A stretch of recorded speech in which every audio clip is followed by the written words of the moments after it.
ça. OK. Voilà. Donc, je pense que l'enregistrement est en cours maintenant. Et ça se passe de mon niveau. Alors, je vais me placer comme ça. OK. Ben, écoute, André, je te donne le plancher. Et puis, j'ai bien hâte qu'on se mette la main à la pâte. Parfait. Ben, écoute, je te remercie, Jean-François, de ton invitation.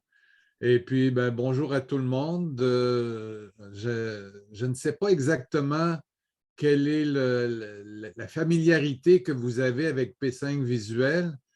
Ce que je me disais en préparant mon intervention, c'est que j'allais euh, faire une chose un petit peu nouvelle, c'est-à-dire présenter des éléments un petit peu nouveaux de P5 Visuel, tout en restant au niveau de la base. Comme ça, ben, même ceux qui en ont déjà entendu parler de P5 Visuel vont peut-être, je l'espère, apprendre quelque chose.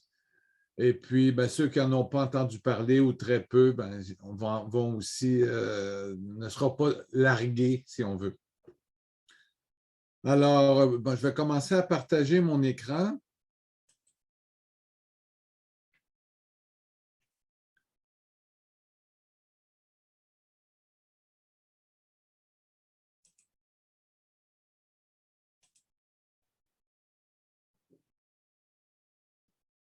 Alors, ce que je vous propose, c'est de me suivre un petit peu dans ce que je fais. Quand on va écrire des programmes, ben, de les écrire vous-même. Quand on va regarder quelque chose, ben, de pouvoir le voir sur votre écran, parce que la résolution va probablement être meilleure. Alors, ce que je vous suggère, c'est d'aller dans un navigateur, Chrome, Safari, Edge, Firefox, et de taper p5visuel.info.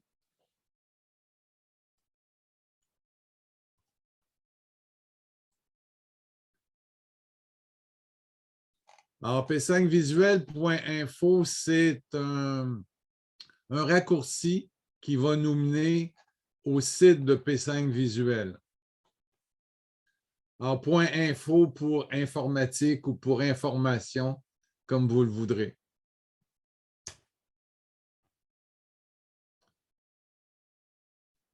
Et là, on se retrouve donc sur le site d'accueil de P5 Visuel.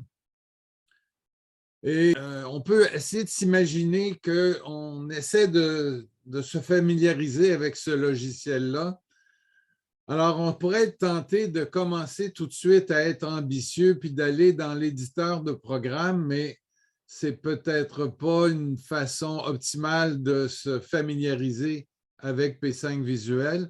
Je vous propose plutôt d'aller dans le bouton « On commence ».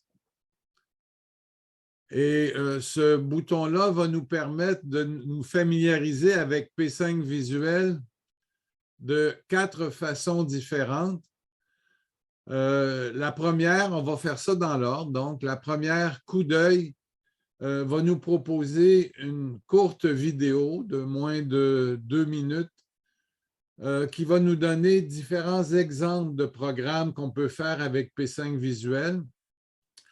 Alors, il y a des programmes qui sont très élémentaires, d'autres qui sont plus complexes, mais ça donne une idée, si vous voulez, de la palette de ce qu'on peut faire avec P5 Visuel. Évidemment, c'est biaisé par mon propre choix qui est de faire des choses souvent reliées aux mathématiques. Alors, sans plus tarder, je démarre la vidéo. Je pense que ce ne serait pas une bonne idée que tout le monde démarre la vidéo parce que vous allez avoir des bandes sonores un petit peu, disons, décalées. Alors, j'y vais.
Bon, alors ça va un petit peu vite, mais ça vous donne une vue d'ensemble de ce qu'on peut faire avec P5 Visuel.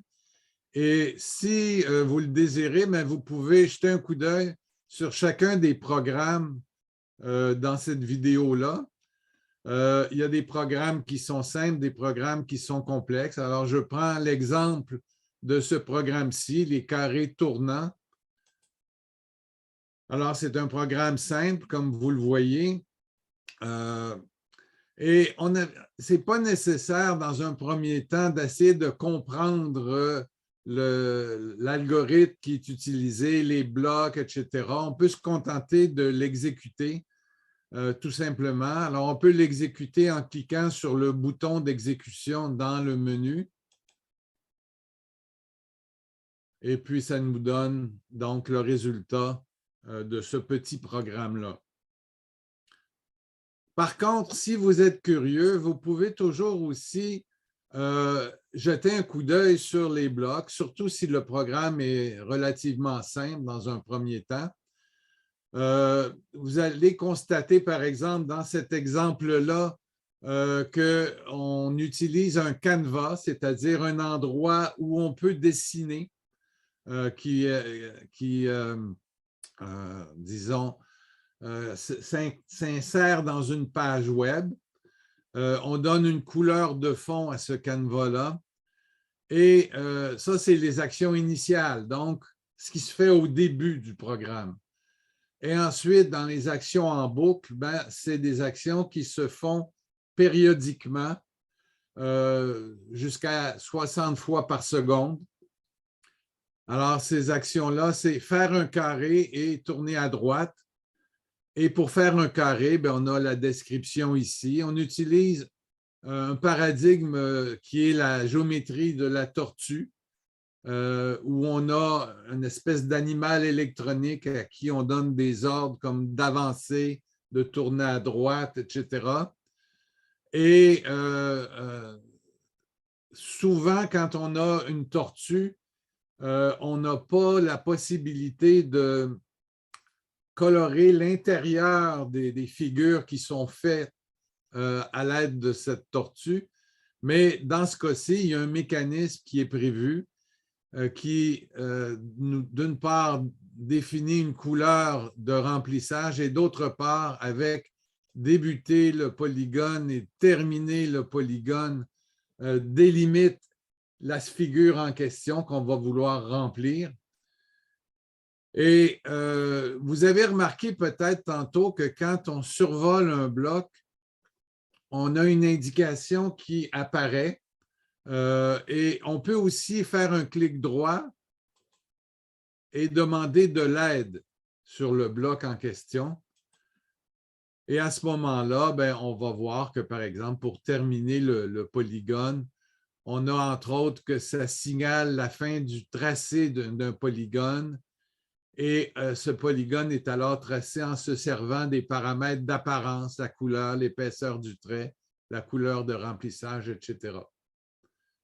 Donc, tout ça pour se familiariser à notre rythme avec P5 Visuel. Alors, dans ce cas-ci, comme le programme est relativement court, relativement simple, c'est quand même assez abordable de le comprendre juste en examinant ça au départ. Si le programme est plus complexe, ça va devenir plus complexe de comprendre comment il fonctionne.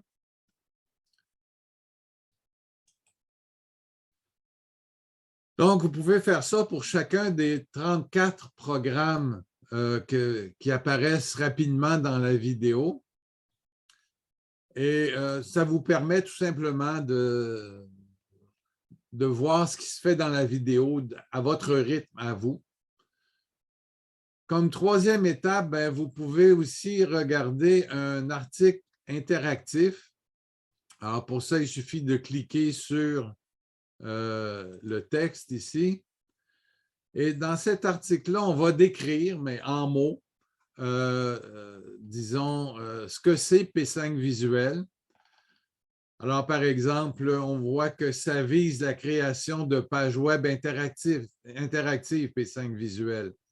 Parce que souvent, quand on rencontre un environnement de programmation, ben, il y a un certain objectif de résultat. Alors, par exemple, si vous regardez Scratch, ben, ça vise à créer des petites histoires avec des lutins, des sprites. Ça peut faire autre chose, bien sûr, mais c'est disons, la raison d'être principale, si on veut, de programmes comme Scratch. Alors, P5 Visuel, ça vise la création de pages web interactives. Et quand vous avez des illustrations comme ça qui correspondent à des programmes, ben, vous pouvez exécuter le programme de deux façons. Vous pouvez cliquer sur Code source pour voir le code source du programme en question, qui est un petit peu plus complexe que celui qu'on a vu tantôt, ou vous pouvez cliquer directement sur l'image pour voir le programme qui s'exécute.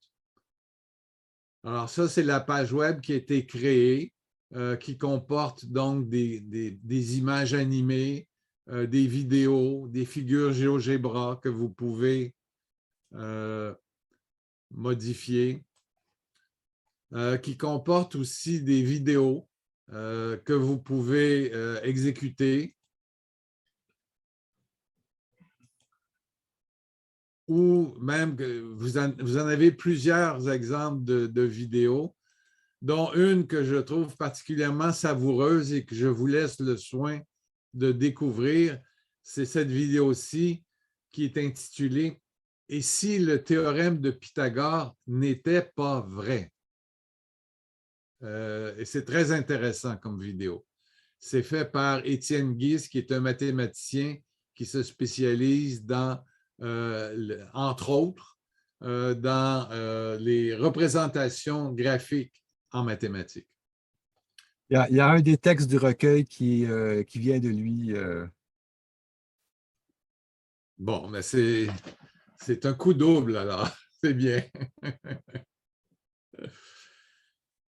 Alors, donc, vous allez aussi avoir une idée de P5 visuel en jetant un coup d'œil sur cet article-là. Et vous allez constater que P5 visuel, bien que ce soit un environnement de programmation générale, il a une force, disons, vers les mathématiques, dans le sens où on peut facilement, avec P5 visuel, afficher une notation mathématique que j'illustre ici, par exemple, en exécutant ce programme-là, où on peut donner des valeurs à des paramètres.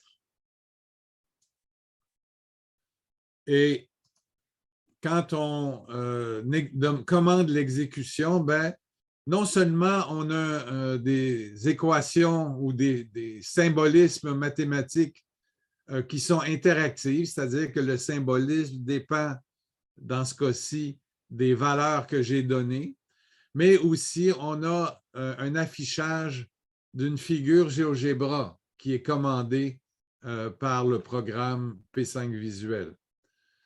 Alors, c'est des choses comme ça qui facilitent l'utilisation de P5 Visuel pour faire des mathématiques. Et une fois qu'on a jeté un coup d'œil sur la vidéo, sur ces programmes, lu l'article interactif, ben, on peut passer à la quatrième et dernière étape de cette introduction, que sont les tutoriels vidéo.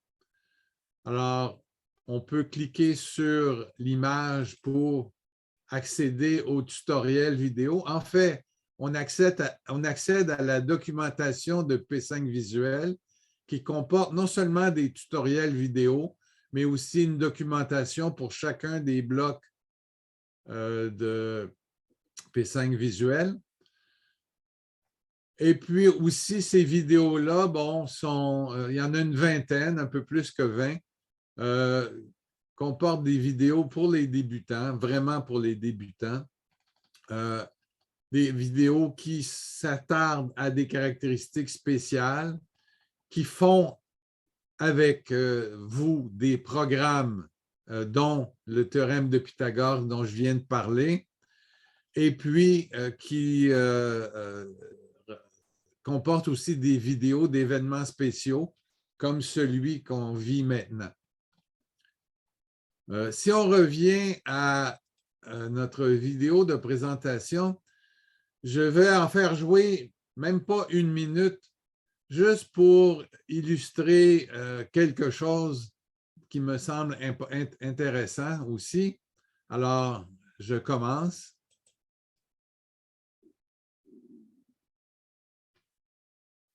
Bonjour, ici André Boileau et j'aimerais vous présenter P5 Visuel, un environnement de programmation à la fois simple et puissant. La meilleure façon de procéder est peut-être de plonger directement dans le logiciel. Si vous voulez me suivre, prenez votre navigateur web favori à l'adresse p5visuel.info. On arrive alors à... Alors, ce n'est pas du tout au même site web qu'on arrive alors. Et si on continue encore quelques secondes la vidéo, la page principale de P5 Visuel.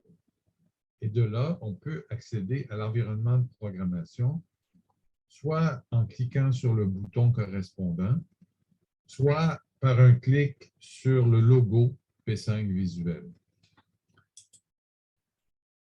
Bon, alors, donc, vous voyez que ces vidéos-là sont un petit peu dépassées parfois. Alors ici, par exemple, on a l'éditeur de programme, mais on n'a pas de barre de menu en haut. On a plutôt quelque chose ici de côté, sur le côté droit. Alors, ce que je tiens à vous dire, c'est que même si ces vidéos-là sont parfois datent un peu, l'essentiel est encore valide et voilà comment on peut faire la traduction entre le nouveau et l'ancien. Alors d'abord, le site de P5 Visuel, on peut retrouver l'ancien en allant dans le menu Anciens exemples et en cliquant sur Ancien site et on retrouve l'ancien site. Donc, si jamais, par exemple, vous avez, ce qui ne serait sûrement pas le cas, parce que vous êtes tous très jeunes, mais si vous aviez un ancien ordinateur qui ne nous permet pas d'avoir des sites web modernes, ben, il faudrait aller à cet ancien site-là. Mais dans notre cas, on peut quand même relativement facilement utiliser le site en question, le nouveau site. De la même façon, quand on cliquait sur le bouton ou l'icône P5 Visuel, on était conduit à l'ancienne version du navigateur de P5 Visuel, de l'éditeur de P5 Visuel, avec les menus qui sont à droite. Mais on peut facilement passer de cet ancien navigateur, ancien éditeur-là au nouveau où les menus sont en haut en pressant sur la touche d'échappement ou la touche Escape, si vous voulez, qui nous permet de passer de la version ancienne à la version nouvelle, puis en repressant sur la touche à la version ancienne. Donc, on ne perd rien avec ces vidéos-là, puisqu'on peut traduire nos environnements comme on le désire. Je dois dire que moi, je préfère cette nouvelle version, même si l'ancienne version nous permettait de... Là, je ne sais pas si on va pouvoir le voir, je vais le... même si cette version-là nous permettait de voir le code JavaScript du programme P5 Visuel qui est affiché ici. Ce code JavaScript, on peut le voir aussi avec la nouvelle version. Je vais vous montrer comment. Mais je dois vous dire que certains avaient exprimé des réticences à voir le code JavaScript en se disant que ça donnait une impression de complexité à P5 Visuel, alors qu'en fait, on n'a pas besoin de voir du tout le code JavaScript. Il suffit de travailler avec P5 Visuel, mais si on tient à le voir, c'est relativement simple dans la nouvelle interface. Il suffit de copier la traduction JavaScript, d'aller dans l'aide pour accéder à un éditeur textuel de code. Et là, on peut remplacer l'exemple par défaut par ce qu'on a copié en le collant ici. Et on peut travailler ou regarder en tout cas la version JavaScript de notre programme P5 Visuel. Alors là, c'est moins… André, il y a Lydia qui a une question. Je ne sais pas à Oui, propos de quoi exactement. Vas-y, Lydia. Juste une petite question. J'ai remarqué que quand on télécharge la version légère sur notre ordinateur, ça nous amène directement à l'ancienne version de P5 Visuel. Est-ce qu'on peut quand même l'utiliser puis utiliser le bouton Escape pour changer oui. sans que ça affecte… OK, parfait. Puis est-ce que vous conseillez de passer par la version en ligne ou de passer par la version téléchargée ou c'est la même chose? Bon, je vous donne, je finis ma première réponse. Si vous chargez la version légère, si vous double-cliquez sur l'éditeur, vous obtenez l'ancienne version de l'éditeur. Mais si vous cliquez sur Index, vous avez la nouvelle version. OK? Bon, maintenant, en ce qui concerne qu'est-ce qui est le mieux, moi, je dirais qu'en général, si vous ne faites pas des programmes qui nécessitent, par exemple, d'ajouter des ressources comme des vidéos que vous auriez faites vous-même, des images que vous auriez vous-même composées dans vos programmes, si ce n'est pas nécessaire de faire ça, la version en ligne est amplement suffisante. Par contre, la version légère va devenir nécessaire si vous voulez modifier des choses. Par exemple, ajouter dans votre fenêtre d'exécution, ajouter des éléments qui ne sont pas déjà présents. Alors là, à ce moment-là, la version légère va être nécessaire. OK, d'accord. Merci beaucoup. Ça fait plaisir.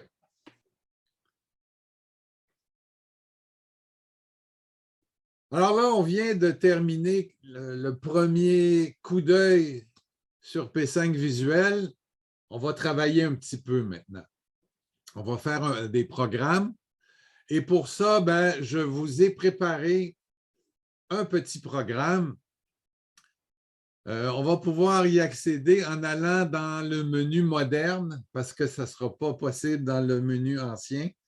Donc, dans Éditeur P5 Visuel, événements en cours. Alors, l'événement en cours, c'est celui qu'on vit présentement. Donc, je vais cliquer sur cet item de menu-là et je vais avoir la page web associée à l'événement qui va nous donner un petit peu le plan de ce qu'on va faire. Alors, la première chose qu'on va faire, c'est on va faire un programme qui dessine cette figure-là. Alors, ça va nous permettre de nous familiariser avec l'interface de P5 Visuel, avec les commandes qui sont disponibles. Puis par la suite, on va passer de ce programme-là, où le cercle rouge est le plus petit possible. Hein, c'est un cercle où on inscrit, c'est une figure où on inscrit dans un carré initial 4 cercles jaunes qui sont à la fois tangents au carré et tangents l'un à l'autre. Et puis, on insère aussi un cercle rouge qui va être tangent aux 4 carrés, aux 4 cercles jaunes. Et ce cercle-là, il est le plus petit possible. Ensuite, puis je vais vous demander de contribuer à ça. Ensuite, on va modifier légèrement ce programme-là pour que le cercle soit le plus grand possible, le cercle rouge.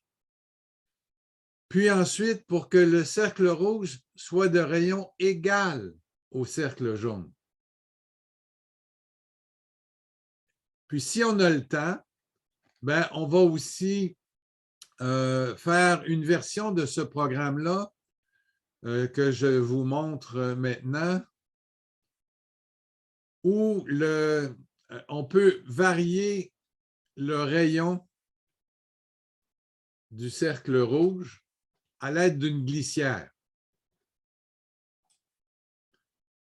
Et puis, si vraiment on travaille très vite et on a le temps, ben, on va faire une version où on va pouvoir varier non seulement nos figures, mais le nombre de ces figures-là. Alors, ça va vous donner une indication des possibilités de P5 visuel au point de vue graphique.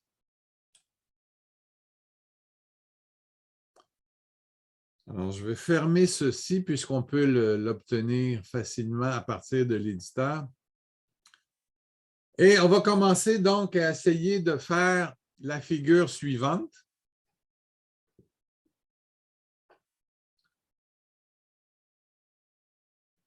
Alors, pour ça, on va utiliser non pas la géométrie de la tortue, parce que la tortue,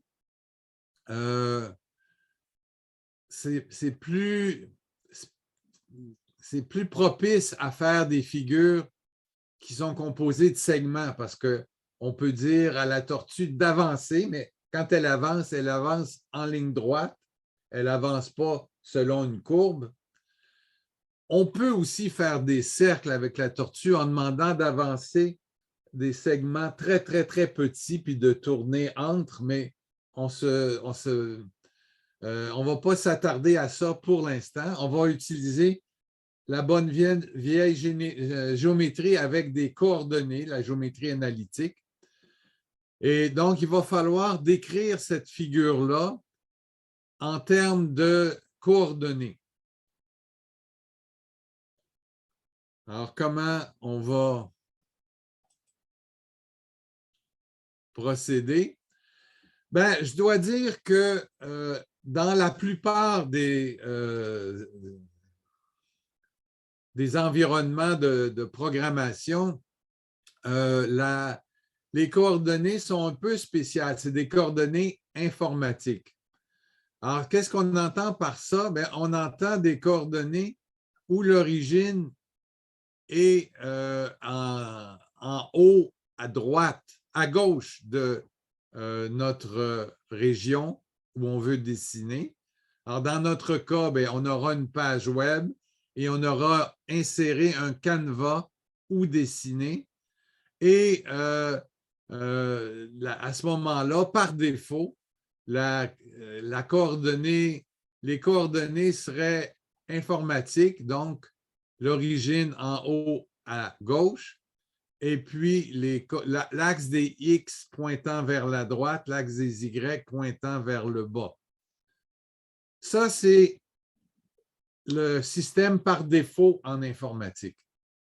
Par contre, on est plus habitué à utiliser des coordonnées mathématiques où l'origine est au centre, l'axe des X pointe toujours vers la droite et l'axe des Y vers le haut. Et c'est ça qu'on va utiliser grâce aux commandes qui nous sont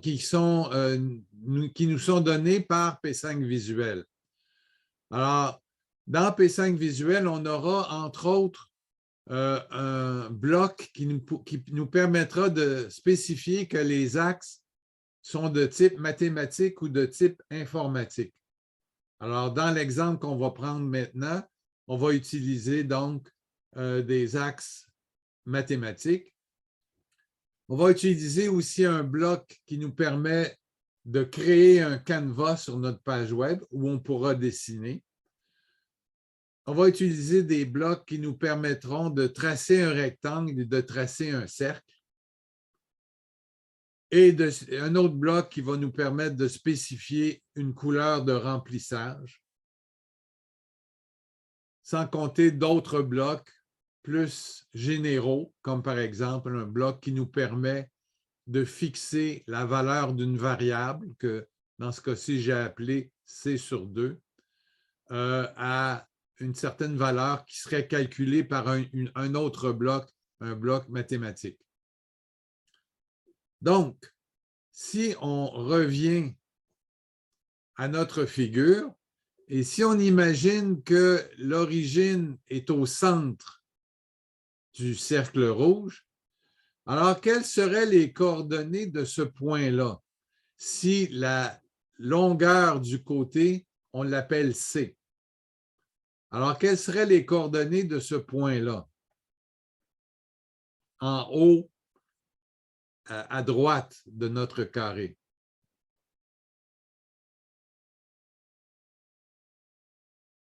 Ben, en fait, ça ne dépendrait pas de la grandeur du canevas. Non, parce que ce que j'ai spécifié, c'est que la coordonnée, la longueur du côté du carré, c'est C, c'est de longueur C. Ah, OK. Ben, en fait, ce serait... ben, ça va être le maximum qu'on peut avoir dans le premier cadran si on fait les axes mathématiques. Fait que ce serait ben, C sur 2, C sur 2. Exactement. Bravo. Un morceau de robot. Vous êtes trop jeune pour connaître ça.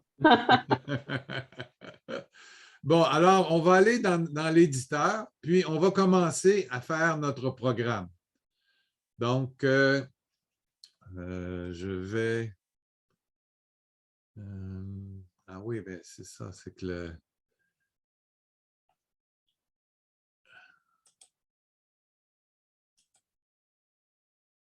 Donc, je vais dans l'éditeur de programme et je vais commencer à décrire des actions initiales, donc des actions qui sont faites une seule fois au départ du programme. Dans ce cas-ci, il n'y aura pas d'action en boucle par la suite pour l'instant parce que une fois la figure tracée, on a fini. On ne veut pas faire autre chose. Donc, qu'est-ce qu'on va faire? Ben, la première chose à faire, ça serait peut-être de dire je veux avoir un canevas dans ma page web parce que si pour l'instant j'exécute mon programme, comme mon programme est vide, ben, ça me donne une page web vide. Au moins, ça fait ce que ça doit faire. Alors là, je veux donc insérer dans ma page web un canevas. Alors, pour l'insérer, je vais utiliser un bloc de la catégorie P5JS qui s'appelle Canva. Tu as besoin d'aide, Charline? Non, ben, je me demandais si c'était juste possible de zoomer un petit peu dans la place où vous mettez les blocs. Pour avoir des blocs plus gros? Oui, juste pour les voir un peu mieux parce que j'ai comme juste la moitié de mon écran qui est le Zoom puis l'autre moitié qui est le programme. Oui, c'est ça. Ça, c'est assez. C'est parfait. Oui. Parfait. Merci. Plaisir. En passant, dans la plupart des navigateurs, vous pouvez augmenter ou diminuer la taille des blocs avec la roulette de votre souris. Alors là, j'utilise ma roulette pour augmenter ou diminuer la taille des blocs. Alors ça, c'est pratique justement si jamais vous faites un exposé à vos élèves, par exemple, puis que vous voulez montrer, même si votre programme ne tient pas au complet, bien, vous pouvez comme zoomer sur un élément dont vous voulez parler. Alors ici, donc, je vais demander de prendre un canevas de dimension, disons, 650 par 650.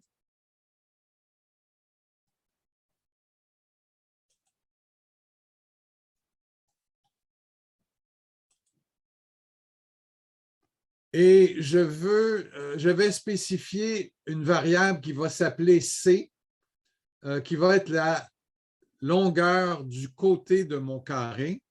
Alors, donc, je vais dans la catégorie variable et je demande de créer une variable.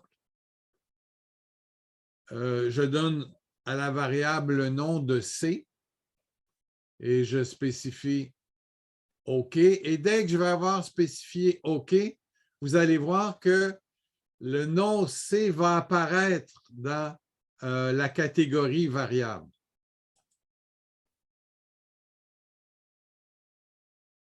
Et je vais pouvoir donc utiliser le bloc fixé CA.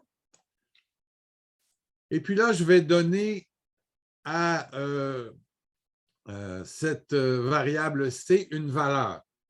Cette valeur, ça va être une valeur numérique. Donc, je vais prendre un bloc dans la catégorie maths, le bloc qui indique 0 ici, et je vais aller le placer à la suite de mon bloc fixé CA. Et je vais donner à ce bloc-là la valeur 600, disons. Alors, je ne veux pas utiliser tout le canevas. Je vais laisser comme une marge autour de mon rectangle que je vais tracer. Alors, le canevas en tant que tel, c'est un peu comme une feuille blanche. Puis après ça, on va aller placer nos dessins dessus. Hein. C'est ça. Mais ce serait plus comme une zone blanche qu'une feuille blanche. La feuille, ça serait la page web et le canevas serait une zone à l'intérieur de notre page web. D'accord. Je voyais la page comme le tableau, disons, puis le bureau, tu sais, puis j'ai une page, une feuille pour dessiner sur mon bureau, mais c'est bon. Léa, tu avais une question peut-être? Vas-y. On ne t'entend pas.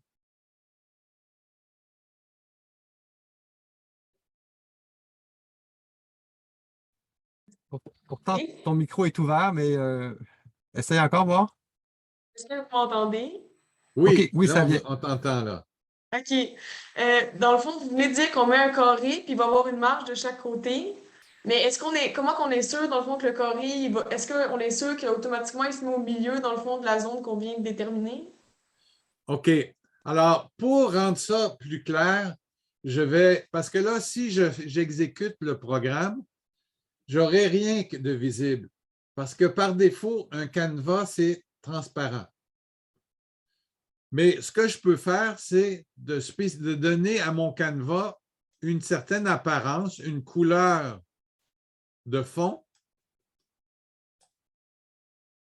Alors, vous avez ici une façon sophistiquée de déterminer la couleur, mais on peut le déterminer de façon plus simple aussi. Alors, je vais aller dans la catégorie apparence, puis je vais chercher un bloc qui va me donner une palette de couleurs. Alors ici, je vais prendre par exemple comme palette de couleurs, disons, une espèce de bleu turquoise très pâle. Alors, si je décide de mettre ce bloc fond turquoise ici, à ce moment-là, je vais avoir, quand je vais exécuter mon programme, mon canevas sera visible et il aura cette couleur de fond-là. Maintenant, on veut toujours faire notre carré, dans le fond. on a dit que ça devait être les coordonnées de chacun des extrémités, des sommets, devaient être plus ou moins C sur 2. Alors, ça vaudrait peut-être la peine de se définir une variable C sur 2 qui va nous empêcher d'avoir toujours à faire la division C divisé par 2 pour calculer chacune des coordonnées. Alors, ce qu'on va faire, c'est qu'on va définir une variable que je vais appeler C sur 2. Et ça illustre le fait que les variables, contrairement au langage de programmation traditionnel, on peut mettre des espaces dans les noms des variables. On peut mettre des caractères accentués. Il n'y aura pas de problème.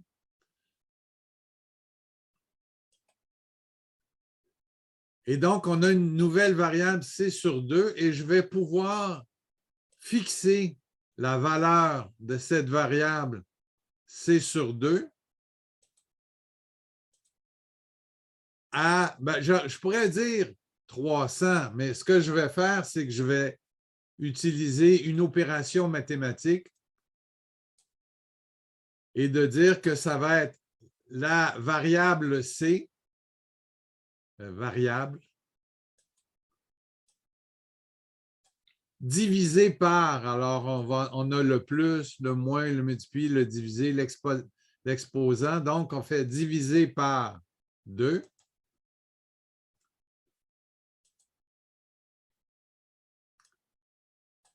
Et cette façon-là de procéder est intéressante parce que si jamais, par exemple, on décide de changer la valeur de C ici, bien, on n'a pas besoin de changer la valeur de C sur 2 puisqu'elle va être recalculée à partir de la valeur nouvelle de C. OK? Donc, on a défini notre variable C sur 2. Et puis là, bon, je sais qu'il y en a certains d'entre vous qui déjà ont senti le piège, mais nonobstant ça, je vais continuer comme ça et je vais demander donc de tracer un carré. Alors pour ça, on va dans la catégorie forme et là, on a différentes formes qu'on peut tracer. Malheureusement, on n'a pas de carré là-dedans, mais on a un rectangle. Alors, on sait qu'un carré, c'est un cas particulier de rectangle. Donc, on va utiliser ce bloc-là, tracer un rectangle.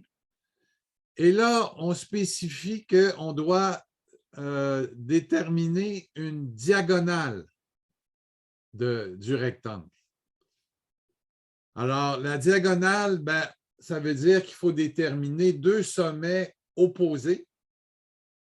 Alors, la coordonnée d'un de ces sommets-là, ça va être C sur 2, C sur 2. Alors, je pourrais aller chercher la variable C sur 2 à chaque fois, mais on peut aussi cliquer sur le bloc, le copier et le coller. Mais il y a un piège ici. C'est que même si on demande de copier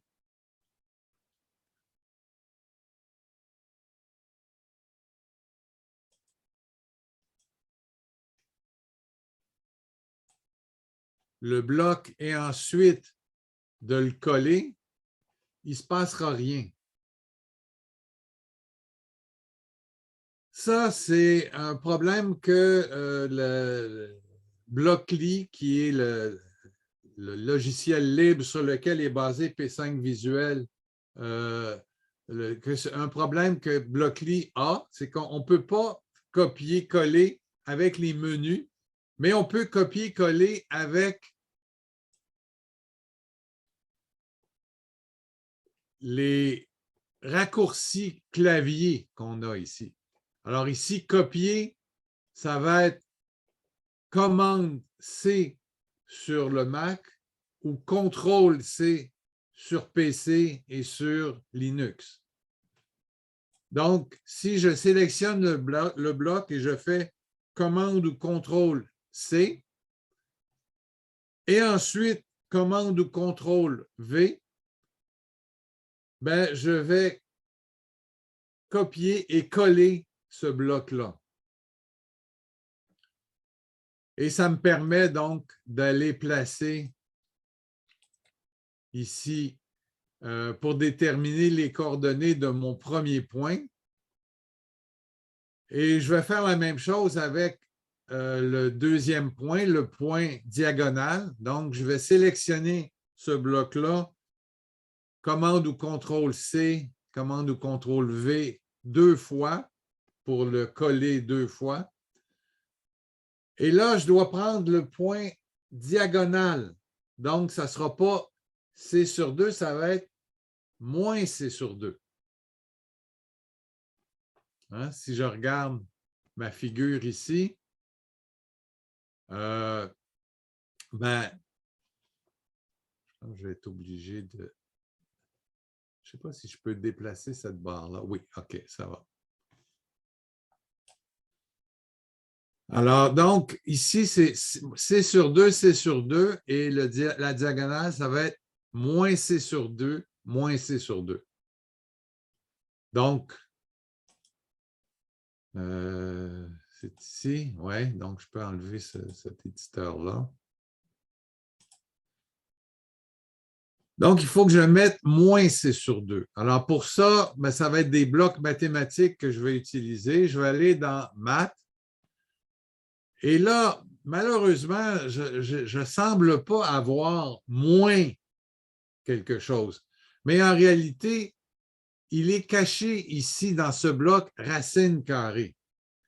Alors, je vais donc aller prendre ce bloc racine carrée et je vais dérouler le menu local et je vois que je peux utiliser ce bloc-là pour calculer la racine carrée, la valeur absolue, moins le log à base 10, l'exponentielle, etc.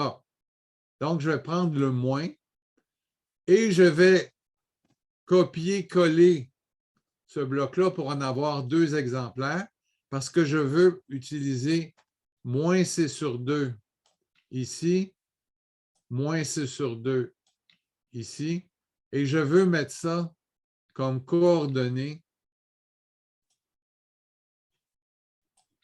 Juste une petite question, M. Boileau. Oui. Si on a fait une petite erreur qui a tout supprimé, est-ce qu'il y a un bouton pour back, pour retourner en arrière? Si vous avez vraiment tout supprimé, il y a si vous êtes chanceux, vous pouvez toujours faire des undo à répétition. Où ça? Alors, c'est commande ou contrôle Z. C'est le contrôle. Ah oui, ça marche. OK, merci. Ça fonctionne? Oui, Bon. puis pendant que je vous ai, je ne sais pas si c'est un oubli, mais je pense qu'on doit ajouter, parce que là, on prend nos coordonnées mathématiques, mais on a encore dans des coordonnées. Oui, c'est ce que tu voulais dire, Charline. Exactement. Alors, on va d'abord l'exécuter comme ça, puis on va voir que ça ne marche pas. Et donc, on va se rappeler, comme vous venez de me le faire, qu'il faut utiliser des coordonnées mathématiques. Alors donc, je clique ici pour exécuter et je vois que mon carré n'est pas du tout centré. Ici, j'ai un point qui va être probablement C sur 2, C sur 2, mais moins C sur 2, moins C sur 2 est quelque part en haut à gauche de l'écran. Parce que les coordonnées, c'est des coordonnées informatiques. Donc, on va fermer notre fenêtre d'exécution et on va aller chercher le bloc qui nous permet de spécifier que nos coordonnées doivent être informatiques. Ça, c'est dans la catégorie programmation. Il faut faire défiler vers le bas et on voit qu'on a le bloc axe du canevas de type et on va mettre de type mathématique.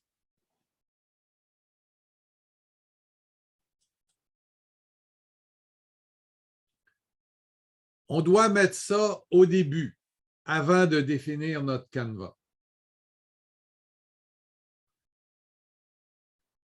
Alors, si on exécute maintenant notre programme, ben, on voit qu'on a un beau carré bien centré dans notre canevas. Tout va pour le mieux pour l'instant. Du moins, j'espère pour vous. Monsieur Boileau, j'aurais une question. Oui? Je ne sais pas si j'ai trouvé une autre façon de peut-être passer un peu à côté, là, mais en fait, c'est que moi, je voulais avoir que mon canevas soit en plein milieu. Fait que j'ai mis la fonctionnalité disposée au centre. Là, sans même que je mette les axes du canevas mathématique, il était déjà centré dans le milieu de mon canevas. Est-ce que c'est normal ou j'ai juste fait quelque chose de bizarre? Si vous mettez ce que vous avez fait, si je comprends bien, c'est que vous avez été dans la P5JS. catégorie. Est-ce que c'est programmation ou P5JS? Non, j'ai été dans P5JS, dans le P5JS, c'est dernier en ça? bas, disposé Disposé au au centre. centre. Puis j'avais pas mis la fonctionnalité axe du Canva, elle était à côté, je l'avais enlevée. Mais ça l'avait Alors, automatiquement placé dans le milieu. on va faire ça. Donc, ici, les objets disposés au centre, les objets dans une page web de largeur 500, et je ne vais pas mettre les axes du Canva. Alors, pour ça, je pourrais détruire le bloc, mais je peux aussi faire un clic droit sur le bloc et demander de le désactiver. Ça, c'est un peu comme de mettre le bloc entre commentaires. Il ne sera pas tenu en compte. Alors, si on exécute maintenant, bon, là, pour l'instant, la largeur de ma page n'était pas assez grande. Alors, je vais la mettre à 0. Vous allez dire, ça va empirer les choses. Donc, 0, c'est le signal que la page doit être complète. Et si j'exécute ça maintenant, bien, effectivement, mon canevas va être au centre de ma page, mais mon carré va quand même être non centré. Parce que c'est une chose de centrer le canevas dans la page web, mais quand on décrit les objets à l'intérieur du canevas, ben, si on n'a pas dit de prendre les axes mathématiques, ça va prendre les axes informatiques. OK. Une petite particularité, c'est que si je pense que le bloc sur le canevas mathématique, même si tu ne l'as pas mis dans ton programme P5 Il visuel, va quand même lit. faire effet? Fait qu'il ouais, il l'exécute quand même. Si tu le désactives, par contre, là, tu vas voir la même chose que André obtient. Ah, Si tu l'actives, mais que tu ne le mets pas dans ton programme, il est détecté quand même. Il y a certains blocs comme ça que P5 visuel va quand même lire. d'accord. Oui, oui, c'est ça. C'est pour ça que je l'ai désactivé. OK, c'est bon. Merci. Alors, je vais donc le réactiver et constater que, effectivement, j'ai la situation que je voulais avoir. Maintenant, si je regarde la figure que je veux avoir, ben, je veux que il y a un remplissage à l'intérieur du carré, mais pas du canevas. Alors, je vais donc enlever le bloc fond pour le canevas, hein, ce qui va faire que mon canevas ne sera pas coloré dans le fond, mais je vais mettre un bloc pour colorer l'intérieur du rectangle. Alors, pour ça, je vais aller dans la catégorie apparence et je vais demander qu'il y ait une couleur de remplissage pour mon rectangle. Cette couleur de remplissage, encore une fois, je pourrais la décrire de façon savante, mais je vais utiliser plutôt ma palette de couleurs et je vais dire que ça va être un gris pâle. Et je vais mettre ça avant le bloc tracer le rectangle. Parce que si je le mettais après, qu'est-ce qui se passerait? Bien, le rectangle ne serait pas tracé avec cette couleur de remplissage-là, mais tout les commandes subséquentes qui viennent après le bloc remplissage, il y aurait cette commande-là. Donc, il serait tracé avec la couleur de remplissage gris. Alors là, pour l'instant, ça nous donne ceci. C'est très bien, hein? C'est ce qu'on voulait. Si on regarde, si on compare ça à notre modèle, à notre figure modèle, c'est ce qu'on voulait. Maintenant, ce qu'on aimerait, c'est tracer nos cercles jaunes. Alors, nos cercles jaunes, il va falloir déterminer le centre de chacun des cercles et puis le rayon de chacun des cercles. Le rayon, ça va être facile. Hein, ça va être quoi comme rayon?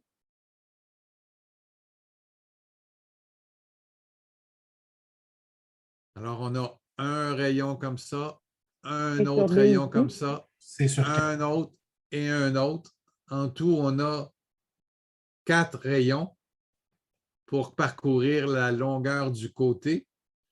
Donc, le rayon du cercle jaune va être de... C sur 4. C'est ça. Alors, on s'en va dans notre programme et on va déclarer une nouvelle variable.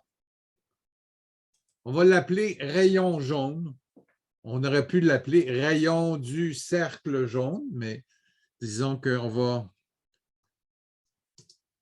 rendre ça plus concis. Et on va demander de fixer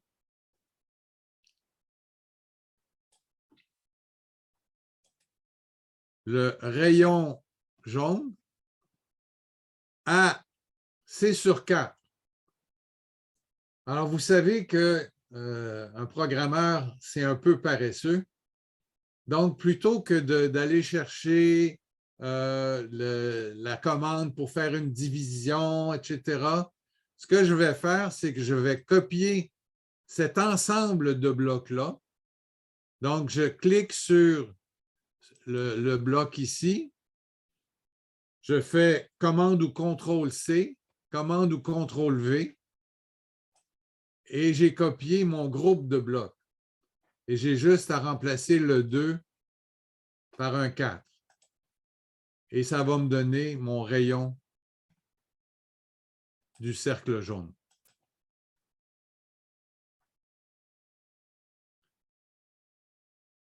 De la même façon, on ne l'a pas dit, mais comment on peut... attendez.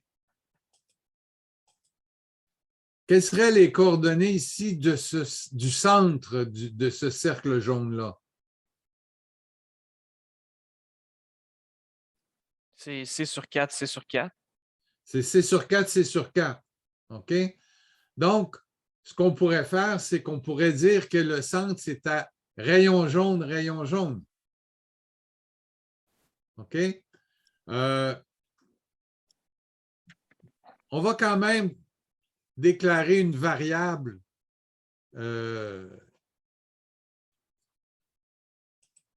centre. Parce que tantôt, on veut faire d'autres exemples, puis ça ne sera pas toujours au même endroit, le centre. Et on va fixer ce centre-là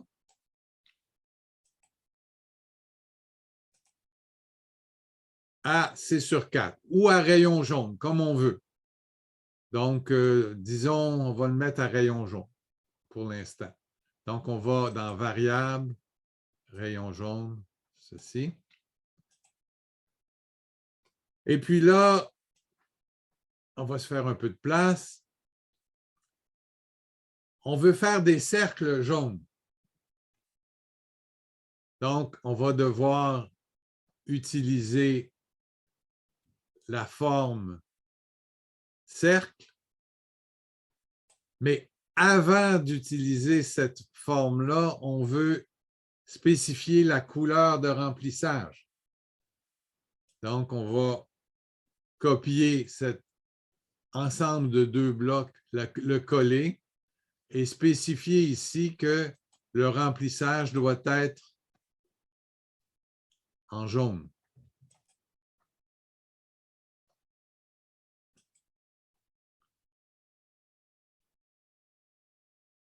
Et on va spécifier que le cercle doit être de coordonnées centre-centre, donc variable centre, et je copie et je colle centre pour avoir centre-centre. Et de rayon, ben, je vais utiliser rayon jaune ici.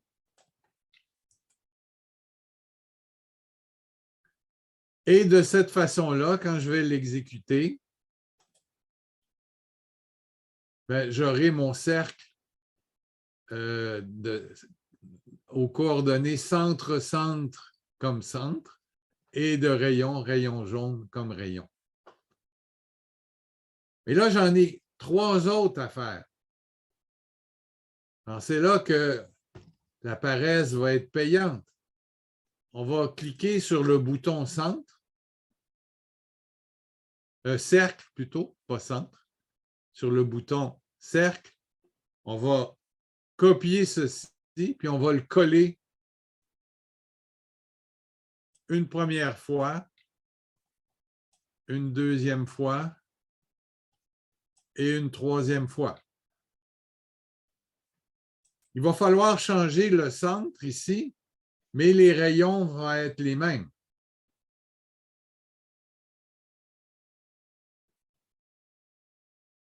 Alors, comment on va changer le centre? On fait juste mettre un moins en avant. Ici, si la coordonnée ici, c'était centre, centre, quelle serait la coordonnée ici? Moins centre plus centre. Moins centre, centre. Alors, il suffit d'aller chercher dans nos blocs mathématiques. Là, maintenant, on sait qu'il se cache sous racine carrée.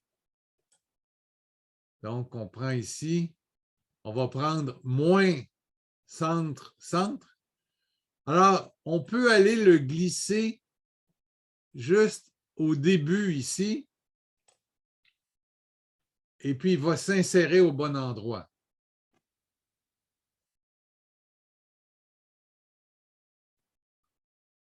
Si on exécute maintenant, ben, on va avoir... En fait, on aura 3 cercles superposés ici. Oui. Et puis un cercle là. Parce que les cercles superposés, il y a ce premier-là et ces 2 autres ici qui sont identiques. Mais on va les modifier pour obtenir nos 2 autres cercles au bon endroit. Alors, on va aller donc ici. Cette fois-ci, je vais être encore plus paresseux. Je vais copier et je vais coller 2 fois ceci. Alors, le deuxième cercle était à moins centre, centre. Le troisième va être à centre, moins centre. Et le quatrième va être à moins centre, moins centre. Hein? Si on exécute maintenant, on obtient nos 4 cercles au bon endroit. Il reste juste à faire notre cercle rouge. Alors, déjà, on peut se préparer. On peut dire qu'on aura besoin d'une couleur de remplissage. Donc, je vais copier et coller le bloc remplissage et cette fois-ci, je vais choisir dans ma palette de couleurs le rouge, pas l'orangé, mais le rouge. Et je vais aller me prendre dans les formes un cercle de centre 0, 0. Ça ne changera pas. Parce que effectivement, notre cercle rouge est centré en 0, 0. Mais il va falloir définir une variable rayon rouge. Parce que le rayon 1 ne sera pas suffisant. Si j'exécute ça ici, ben, là, je ne sais pas si vous le voyez, mais vous avez un cercle rouge dont le rayon est 1 pixel ici. Alors, ce n'est sûrement pas 1. Il va falloir faire un calcul. OK? Alors,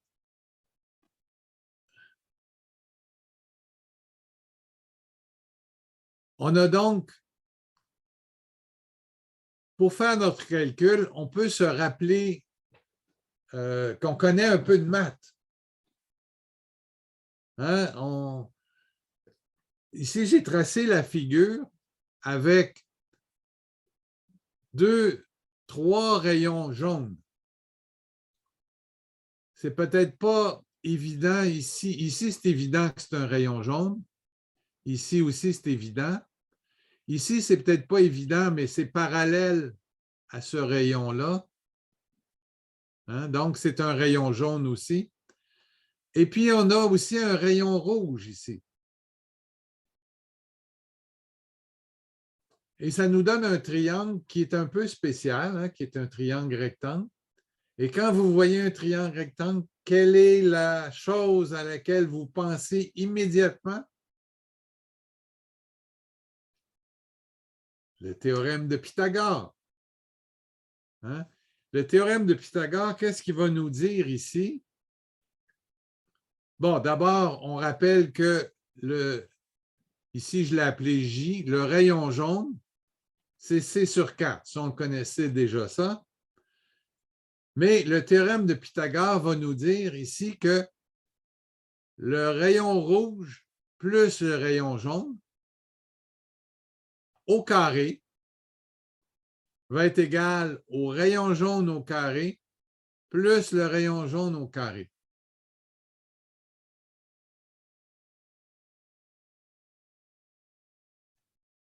C'est bien ça, je ne me trompe pas? Personne qui est scandalisé? Parfait. Donc, notre théorème de Pythagore nous permet donc de déterminer quel va être notre rayon rouge. Ça va être racine de 2 fois le rayon jaune moins le rayon jaune. Ou encore, si on veut, racine de 2 moins 1 fois le rayon jaune. On aurait pu prendre un sinus aussi? On aurait pu. On peut faire beaucoup de choses. Moi, j'ai essayé de faire ça de façon la plus simple possible, de façon à ce que cet exemple-là puisse se faire aussi au niveau secondaire sans attendre secondaire 4, secondaire 5. Okay? Mais effectivement, il y a plusieurs façons de faire les choses.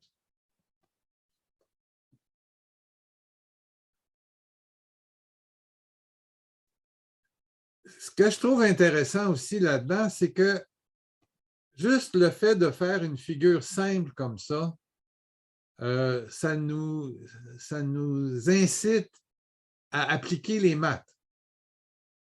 Hein? Souvent, nos élèves vont vous demander à quoi ça sert les maths? Bien, juste ici, on n'a pas à chercher très loin. Sans les maths, il aurait fallu procéder par essai et erreur peut-être pour calculer le rayon du cercle rouge. Alors que maintenant, on a une façon précise, exacte de le faire. Donc, on va aller faire ça. On va aller définir. Est-ce que j'ai défini? Non, je n'ai pas défini rayon rouge. Alors, je vais créer une variable rayon rouge.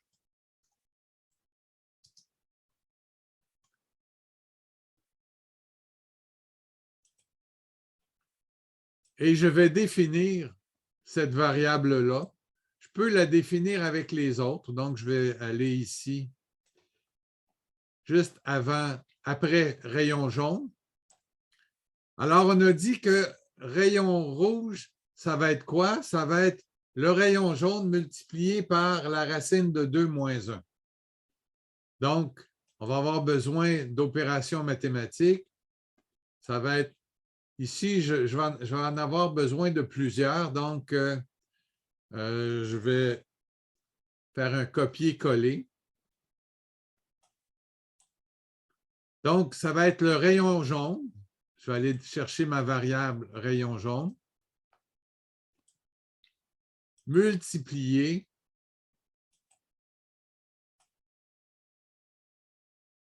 par la racine de 2 moins 1. Donc, je vais avoir un moins 1 ici et je vais devoir chercher la racine carrée. Alors, pour ça, dans les blocs de catégorie maths, j'ai justement racine carrée ici.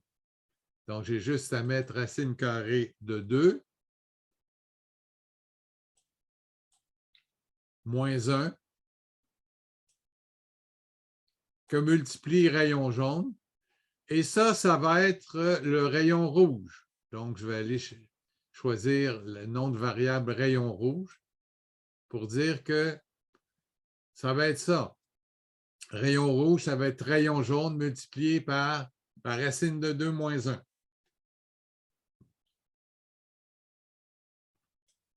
Et à ce moment-là, je vais pouvoir dire que je veux un cercle de centre 0, 0 et de rayon rouge.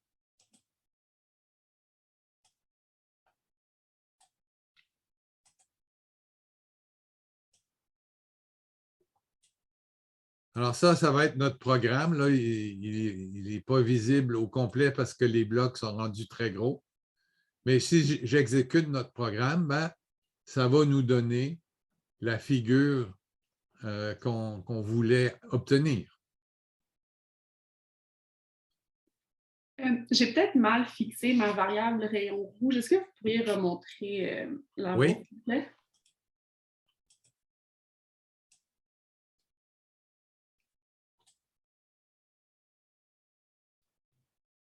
Alors, rayon rouge, ça va être donc rayon jaune multiplié par le bloc racine carrée de 2 moins 1.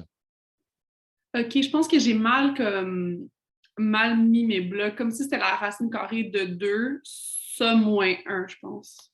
Oui, c'est ça. Si vous aviez mis, par exemple, la racine carrée de 2 moins 1,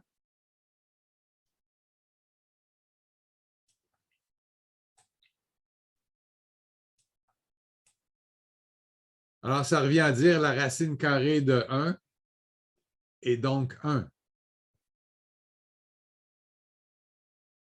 C'est peut-être ça qui est arrivé? C'est ça? Alors, donc, il faut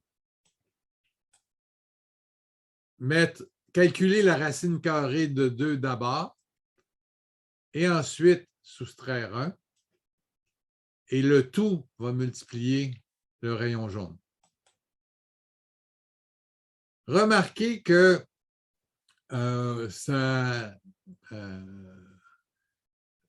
c'est une façon différente de,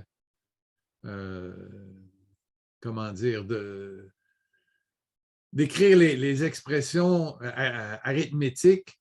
Peut-être qu'on est plus habitué à mettre des parenthèses puis des choses comme ça.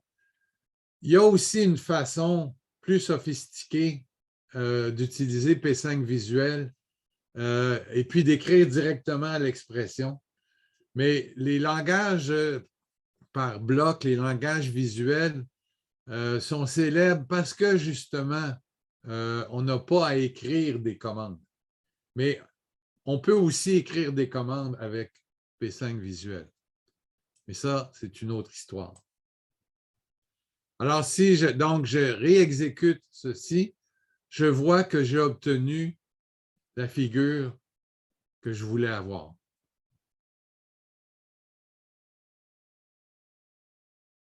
Quelle est la deuxième figure que je voulais avoir? Alors, regardons. Là, on a fini d'écrire notre programme. Alors, on a en fait plusieurs figures qu'on veut faire. On veut que dans un certain cas, le rayon du cercle rouge va être le plus grand possible. Dans un autre cas, que le rayon du cercle rouge soit égal à celui du cercle jaune. Un autre cas plus général, que le rayon du cercle rouge dépend du rayon du cercle jaune ou le contraire. Et puis, donc, tout ça, pour sauver un peu de temps, ça m'a amené à vouloir faire une analyse mathématique générale. OK?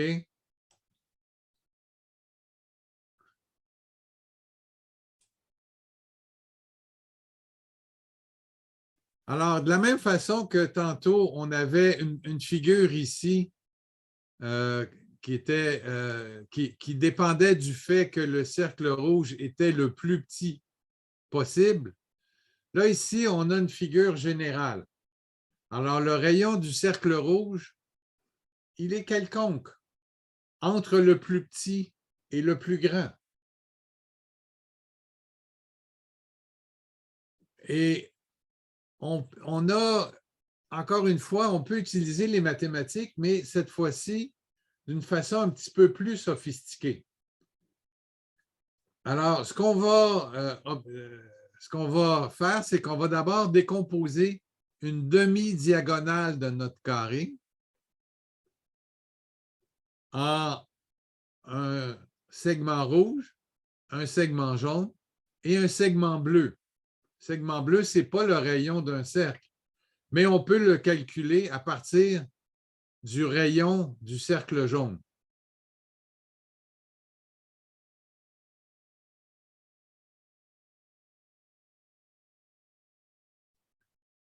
Alors, si je vous laissais peut-être quelques minutes pour essayer de faire ça, plutôt que ce soit moi qui le fasse devant vous.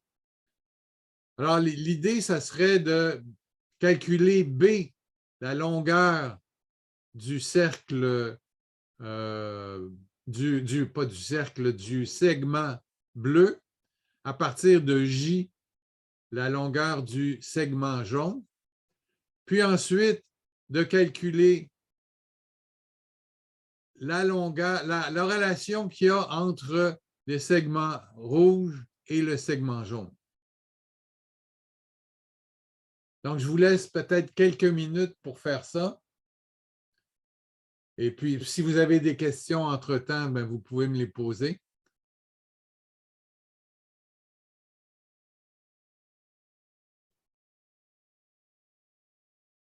Et quand vous aurez fini, vous pourriez peut-être me le signaler avec le pouce en l'air pour indiquer qu'un certain nombre ont terminé.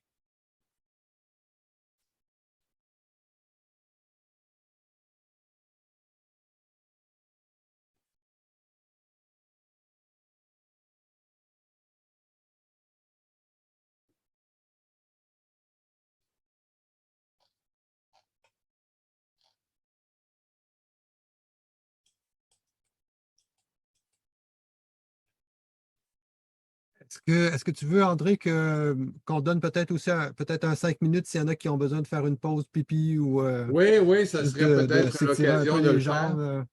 Puis après ça, on reviendra pour finir dans 5-10 minutes. Là. Oui, peut-être que la pause pipi va en inspirer certains aussi.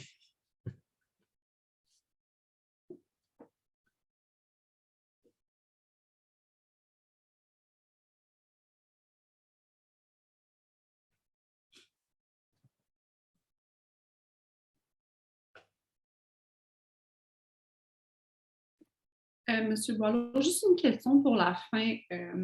Est-ce que vous allez pouvoir nous remontrer comment enregistrer? Parce que je sais que j'avais beaucoup de problèmes avec ça, puis même là, on dirait que je ne suis pas certaine comment est-ce qu'on enregistre un fichier, puis quand on veut le réouvrir, comme à quel point est-ce qu'on peut modifier puis réenregistrer? D'accord. Merci. Oui. Comme les gens sont en pause pipi, ce que je vous suggère, c'est quand la pause sera terminée, de me reposer la question. OK, c'est bon, mais on peut aussi le faire à la fin du. Tu sais, quand on finit le dernier Mais programme. c'est une chose que je voulais faire de toute façon à ce moment-ci, parce qu'on a une version, le rayon rouge minimal, et puis ça serait peut-être bon de l'enregistrer sous ce nom-là, si vous voulez. OK, parfait, merci.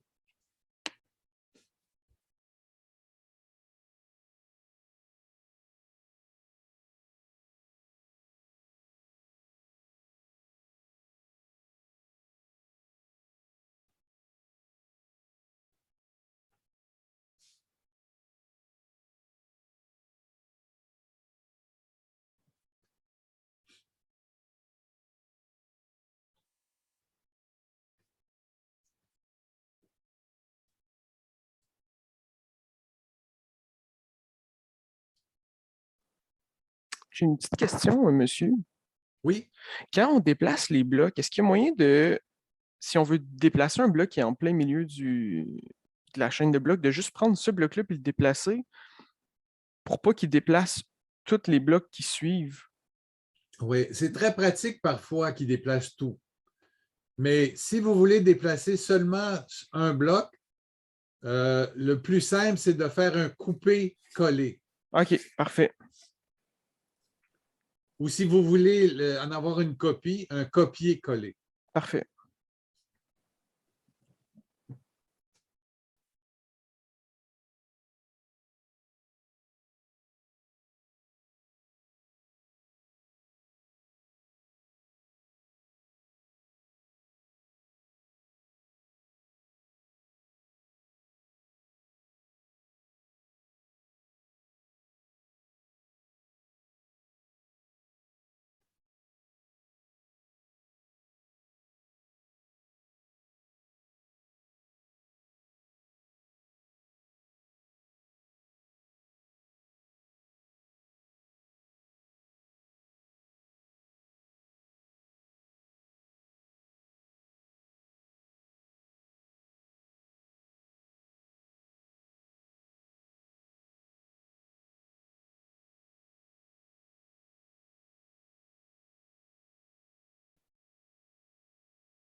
Juste par curiosité, André, est-ce qu'il y a un moyen en Trigo de passer entre radians et puis degrés, ou est-ce qu'on est toujours juste en degrés avec le bloc je fais la Trigo?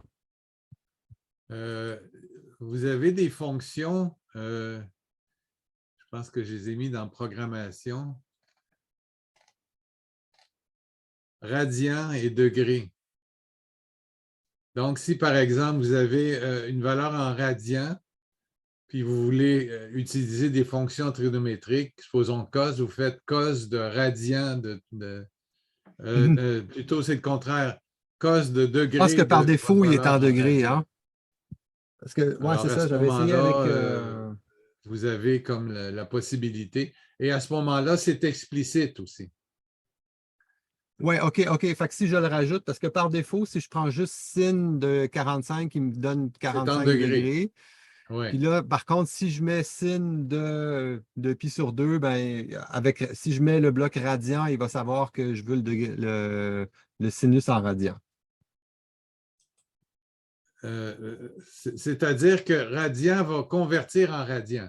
Donc, si vous mettez une valeur en degrés ici, radian de cette valeur en degrés va être la valeur en radian. OK, donc pour utiliser le bloc sin, il faut que je lui donne un input en degrés. Donc, si moi je l'ai en radian, il faudra que je prenne le bloc de conversion au degré. Oui, c'est ça. OK, ça marche. Bon, est-ce qu'on continue ou... Oui? Oui, je pense qu'on peut y aller. Vous êtes prêts? Alors, j'ai eu une question très intéressante pendant la pause que je répercute ici. Une fois qu'on a fait un programme, on ne veut pas le perdre, comment on procède? Alors, bien sûr, dans le menu Fichier, vous avez un item qui s'appelle « Sauver le programme P5 visuel ». Mais l'effet de ça va dépendre de la configuration que vous avez pour votre navigateur. Parce que les navigateurs, vous pouvez les configurer pour que, par défaut, quand vous demandez de sauver quelque chose, qu'ils sauvegardent ça automatiquement à un endroit précis. Puis vous avez aussi la configuration où il vous demande où vous allez sauvegarder. Alors ici, je ne me souviens pas quelle est sa configuration. Alors, il me demande quel est le nom. Ça va être vrai pour tous les cas. Alors ici, je vais écrire, par exemple, rouge mine pour rayon du cercle rouge minimal.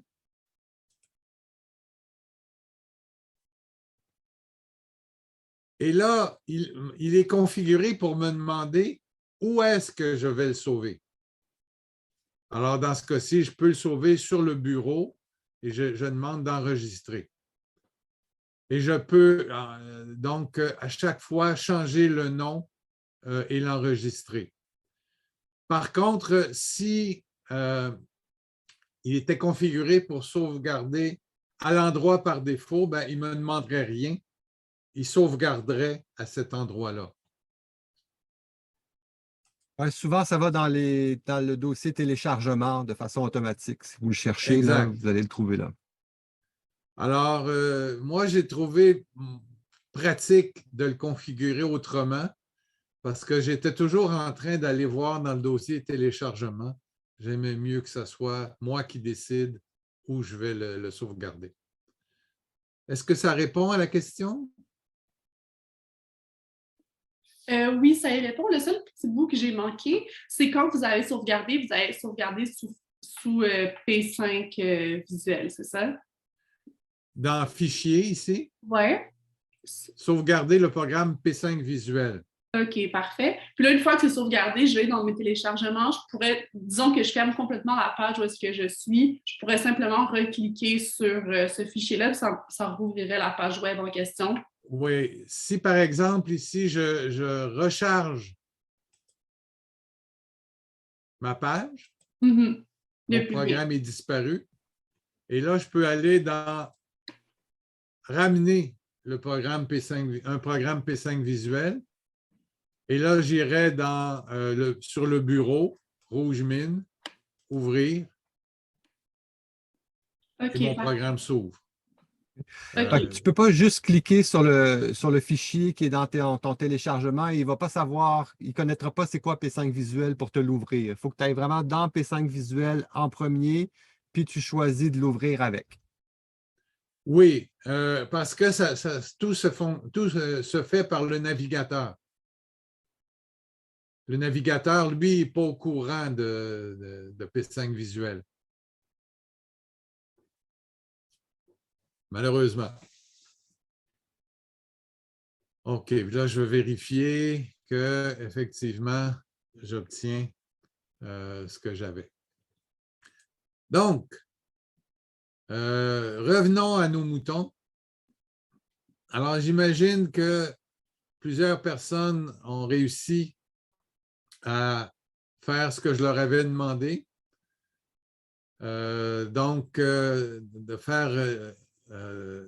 D'essayer de trouver des relations entre les différents segments colorés. Alors, la première relation était relativement simple. Hein. Le segment bleu, c'est l'hypoténuse de ce triangle rectangle-là. Donc, la longueur au carré, B carré, est égale à J carré plus J carré, donc 2J carré, ce qui fait que le segment bleu est égal à la racine carrée de 2 fois le segment jaune. Ça, je pense que ça va. La deuxième relation, c'était encore une relation de Pythagore, que si on additionne le segment rouge, le segment jaune et le segment bleu, c'est l'hypoténuse de ce triangle rectangle plus grand, où cette fois-ci, les cathètes ont comme longueur C sur 2, la demi-longueur du carré. Et donc, on n'a que rouge plus jaune plus bleu. Tout ça au carré, c'est C sur 2 au carré plus C sur 2 au carré. Donc, c'est 2 fois C sur 2 au carré. Et si on fait le calcul, donc, rouge plus jaune plus bleu, ce segment-là, c'est C sur racine de 2 ou racine de 2 sur 2 fois C. Maintenant, on sait que le segment bleu, c'est la racine de 2 fois jaune. On a vu ça tantôt. Donc, on a une relation, si on connaît la longueur de notre carré, si ça c'est une constante, on a une relation entre le segment rouge et le segment jaune. C'est-à-dire que connaissant un, on peut calculer l'autre. Alors, regardons le cas où le rayon du cercle, où le cercle rouge a rayon maximal. À ce moment-là, donc, notre cercle rouge va au côté du cercle, du carré. Et donc, le rayon rouge mesure C sur 2. À ce moment-là, connaissant le rayon du cercle rouge, on peut calculer le rayon du cercle jaune. On a juste à appliquer la formule qu'il y a ici. Et puis, on obtient donc le rayon du cercle jaune multiplié par 1 plus racine de 2, c'est égal à racine de 2 moins 1 sur 2 fois le côté du carré, ce qui fait qu'on peut calculer le cercle jaune, le rayon jaune, si on suppose que le rayon est maximal, le rayon rouge est maximal. Alors, on va faire ça. Parce que d'une certaine façon, là, on a fait ça, on a fait des maths, mais ça arrive souvent que on demande à nos élèves de faire un problème, puis ils nous arrivent avec une réponse, mais cette réponse-là, ils se sont trompés. Alors, souvent, ils sont obligés de demander au prof, est-ce que c'est bon? Tandis que là, ben, s'ils font de la programmation, ils peuvent demander simplement à leur ordinateur, est-ce que si je fais ce calcul-là, ça va me donner la bonne réponse? Et puis, ben, on va voir que si ça va donner la bonne réponse ou pas. Alors donc, il faut modifier notre programme pour que le rayon rouge, c'est plus le rayon jaune fois la racine de 2 moins 1. C'est quoi le rayon rouge maintenant?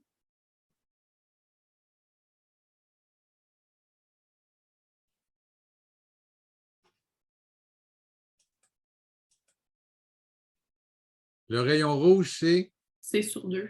C sur 2. Donc, on va aller copier C sur 2, coller. Le rayon rouge, c'est C sur 2. Le rayon jaune, ben, si on regarde,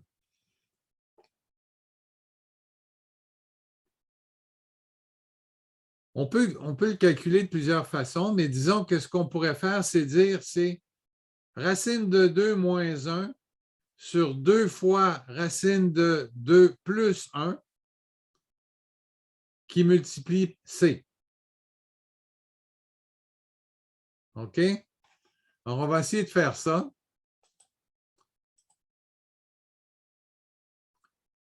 Alors, le rayon jaune, c'est pas C sur 4. Ben, on peut dire c'est C fois quelque chose. Tiens, donc, on peut réutiliser ça. C fois quelque chose. Mais ce quelque chose-là, c'est un quotient. Alors, on s'en va ici.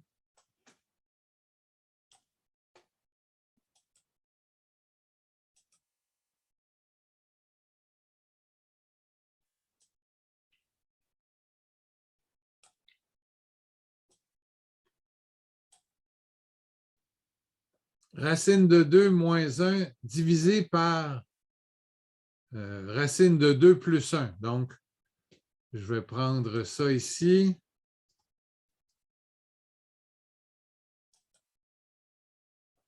OK.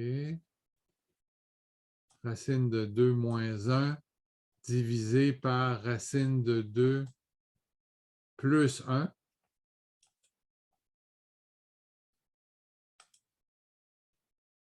Mais ce n'est pas encore tout à fait ça. Il faut multiplier ça par une demi. Hein, si vous vous rappelez ici, ça va être racine de 2 moins 1 fois divisé par racine de 2 plus 1. Mais il faut diviser par 2 aussi encore, ou multiplier par une demi avant de multiplier par C. Donc, on va faire ça ici. Donc, on va faire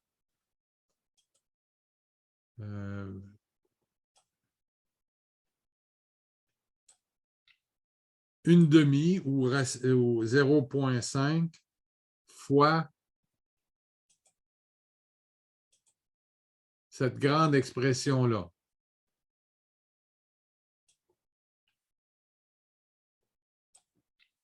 Là, ça me nuit peut-être d'avoir...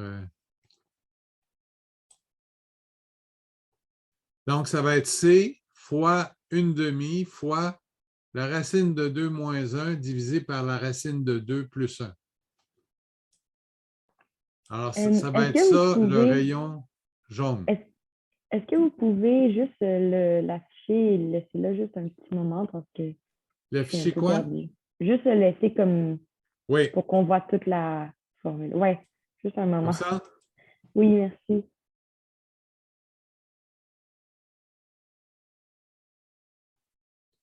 Là, moi, si j'étais prudent, je l'essaierais avant pour voir si je n'ai pas fait une erreur. Mais on ne sait jamais.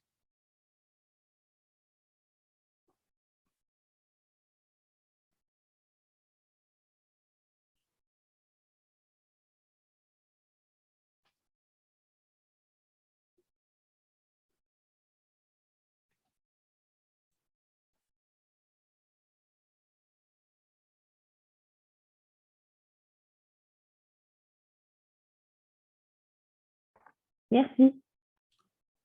Alors, je l'exécute pour voir si ça fonctionne. Oh, oh, oh! Où sont nos cercles jaunes?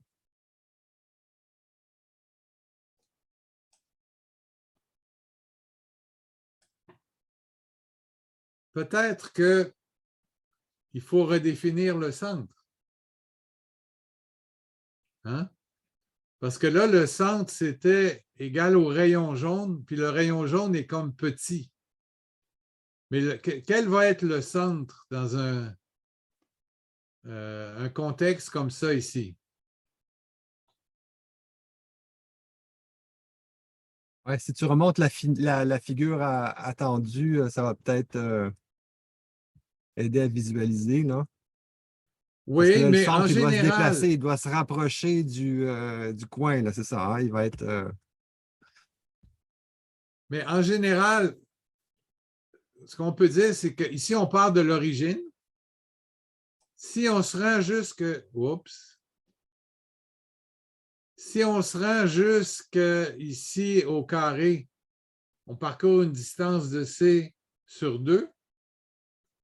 Et si on recule jusque où doit être le centre, on parcourt en négatif une distance de rayon jaune.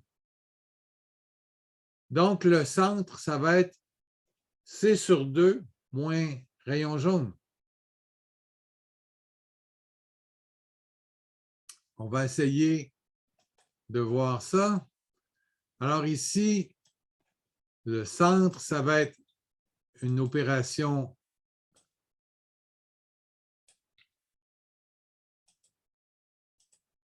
de soustraction de C sur 2. Donc, je vais aller chercher la variable C sur 2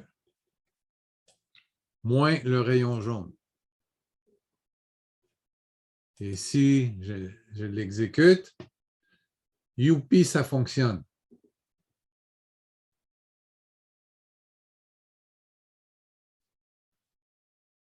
Bon. Alors, je vois qu'il est presque midi. Donc, je vais vous donner... Là, maintenant, vous avez certaines indications. Peut-être que ça serait intéressant de sauvegarder le programme sous le nom de, disons, rouge max.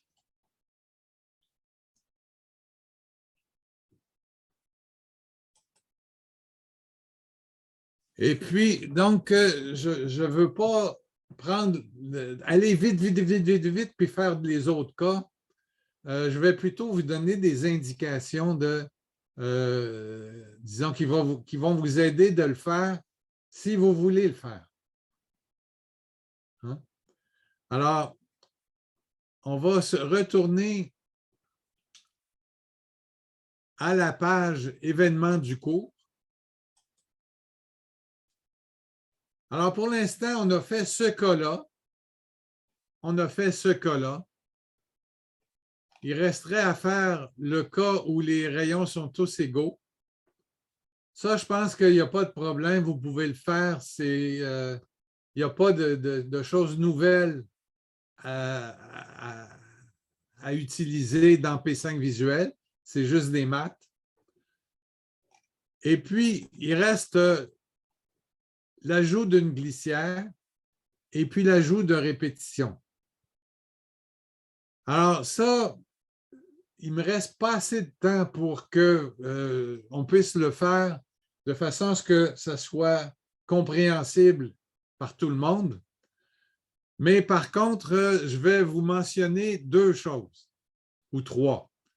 La première chose, c'est que à la fin complètement, dans Références, si vous cliquez, je vais me mettre en plus grand. Si vous cliquez sur Références,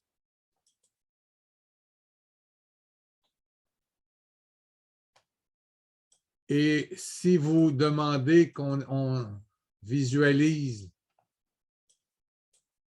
2 pages à la fois,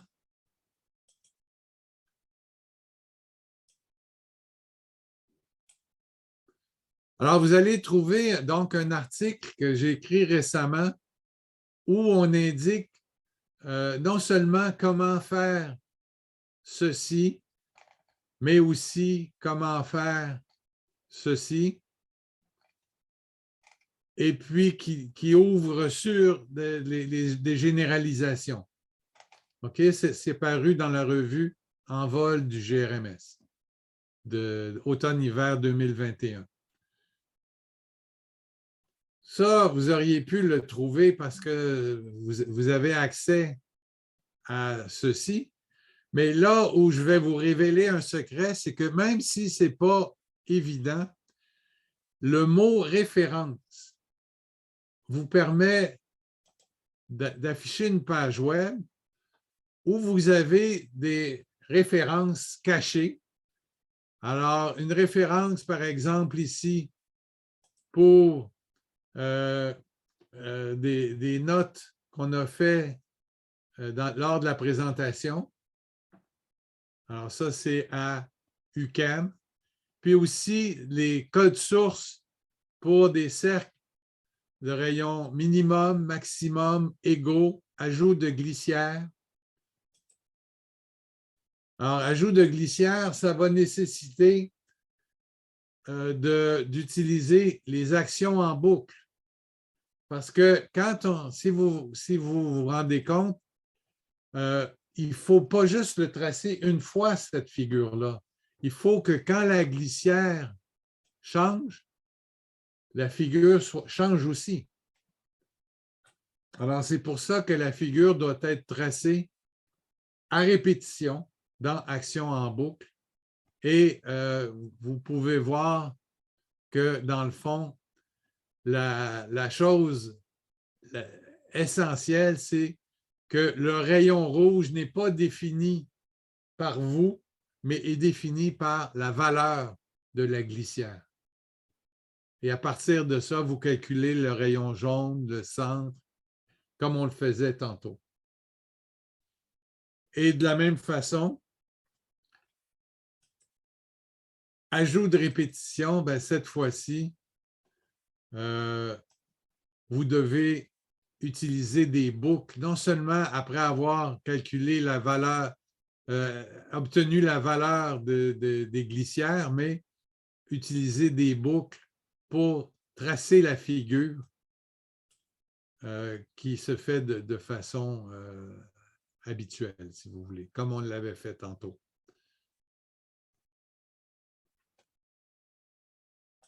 On pourra prendre un petit moment lundi prochain peut-être pour au moins ajouter la glissière avec vous, là, les étudiants, si ça vous tente. Donc, vous pourrez toujours essayer peut-être entre-temps de voir si vous y arrivez, puis on prendra un petit moment pour le faire ensemble, il n'y a pas de problème. Et puis, ben, ce que je vais faire, c'est terminer en disant que P5 visuel, ça peut servir à faire des graphiques comme ça, mais ce qui est intéressant, c'est que ces graphiques-là sont sur le web. Et je ne peux pas résister à l'idée de vous dire que dans les sites web associés, vous avez ici des pages web qui vous donnent des exemples de pages web qu'on peut faire avec P5 visuel. Alors, vous avez celle sur le théorème de Pythagore dont on a parlé tantôt. Vous avez une sur la factorisation première. Et à chaque fois, on a un petit programme P5 visuel qui effectue la factorisation première. Alors ici, on factorise 1000 nombres. Mais vous avez aussi une sélection de vidéos YouTube que je trouve intéressant à propos des nombres premiers. Et puis, je ne sais pas si vous connaissez le truc, mais il y a un truc pour ajouter des sous-titres français à peu près n'importe quelle vidéo YouTube, même si ça n'a pas été prévu par les concepteurs. Comment calculer une approximation de pi à la Riemann avec, encore une fois, des vidéos YouTube intéressantes. Comment faire les tours de Hanoï.